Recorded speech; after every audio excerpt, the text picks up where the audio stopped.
think one of the most attractive qualities that a person can have is a deep sense of self-confidence. There's something energetic about it that can make literally anybody more attractive. Like, this goes beyond anything that you could potentially wear, any sort of haircut, any sort of physical change that you can make to yourself. This goes way beyond that. This is something that I believe you can feel, really, like, again, on an energy level. And it's something that you can sense. When somebody is comfortable in their own skin, you can feel it. Skill definitely plays a part, but have you ever seen somebody dance so committedly that it doesn't even matter what they're doing?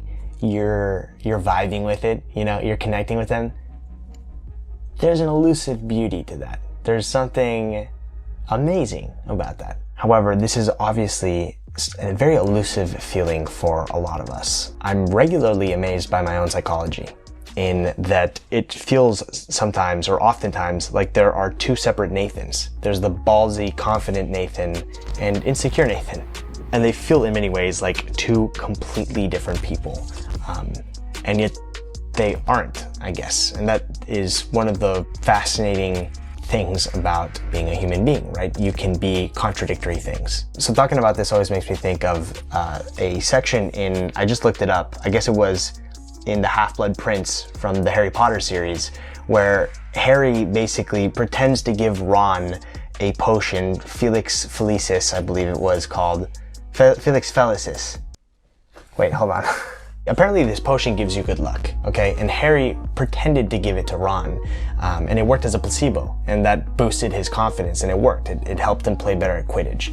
I think that was very intentionally written that way. It's a very, very clear example of the psychology at play. This is funny for me to talk about because I'm really not like a huge Potterhead. I enjoyed the books, but I read them like probably 15 years ago. But I think this is like the best example that I can think of. It really embodies what I'm trying to articulate here. And I think we must all find this very delicate balance between external things that help boost confidence, that can work, and something deeper, something internal. There are some people that radiate a level of well-being, I suppose, regardless of what they look like, regardless of what they're wearing. And that is something that really interests me. I guess, for lack of a better way of wording things, I'm interested in living more like ballsy Nathan, right? And not so much like insecure Nathan. I'm not here to give advice, but my current conclusions are that taking action is good for me. I already spend more than enough time in my own head. There's a part of me that knows that people from an outside perspective do not see me the same way that I see me. And they're definitely not as obsessed with little inconsequential details as I am. Do I look like I'm sweating like a pig? No, you look good. Okay, so glasses are off because if I wear my glasses right here, I find the reflection from the windows a little bit distracting, so they're off. I took a couple of days to really think about and reflect on where I believe my own self-confidence comes from, pinpointing it as concretely as possible so that this can be useful to anybody watching. I think it's a very abstract topic, so it's a little bit difficult to do that. None of this is scientific. I'm sure an expert on this subject could give a much more precise definition. Let me remind you, you are watching a random dude on the internet, but regardless, I do want to share. I do want to share where I think this comes from for me. Now, I think there are multiple pieces that come together to make this possible, and the first for me is belief. It's tricky using this word actually, because if you look up the definition of belief, it is trust or confidence in something or someone. And if you look up the definition of confidence, many dictionaries use the word belief in the definition. So we kind of have a problem here. Which comes first, the chicken or the egg?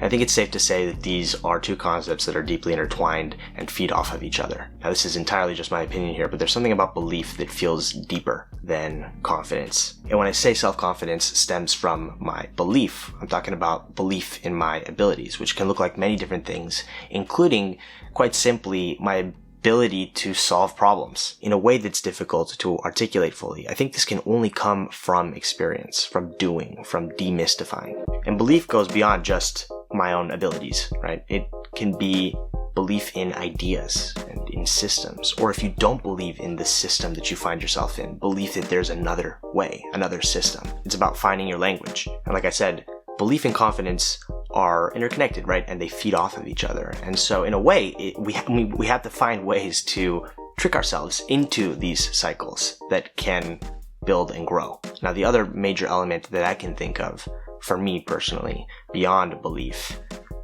that is necessary in having a sense of, or building a sense of self-confidence, is well-being, which I can say for me boils down to the ability to accept myself, accept my body, accept the person that I am. Definitely easier said than done. This is the basis from which you can build. And once again, very interestingly, I find that for me to have a sense of well-being, I also must have a sense of belief, a sense of confidence already. And so the tricky thing about all of this is that it's all already connected, and there isn't an easy starting point. I think we're all looking for, in some form or another, the potion, Felix Felicis, right? The potion that Ron thought he drank. And this can look like many different things in the world that we live in. It can look like alcohol. It can look like clothing that you wear. It can look like so many things. You don't need me to list off all the examples. And there are plenty of people out there more than happy to sell you the cosmetic solution to your insecurities or the product to solve your deficiencies. But if these things just worked and solve the problem, there wouldn't be this sustaining demand that we so clearly see. My takeaways from this line of thinking are that if I were looking to boost my self-confidence, I would look at my life in terms of well-being and belief. Forget about confidence for a second. In a way, I think confidence is really just a byproduct. It is the result of many other things. I regularly ask myself a couple of simple questions because I too am trying to figure this out as much as any of you. I ask myself, what are the things contributing to or taking away from a sense of belief in my life, in my mission, in my projects, in my ideas? And what are the things contributing to and taking away from a sense of well-being in my life and the relationship that I have with myself, with how I feel in my own skin? And while so many of us get lost in that blind pursuit of external solutions to our insecurities, our feelings of insecurity, which is a trap that I fall into as much as anybody else, I do try to remind myself to come back to a place of investing instead in the intrinsic things that will boost my own sense of well-being and belief in my own values. What do you think?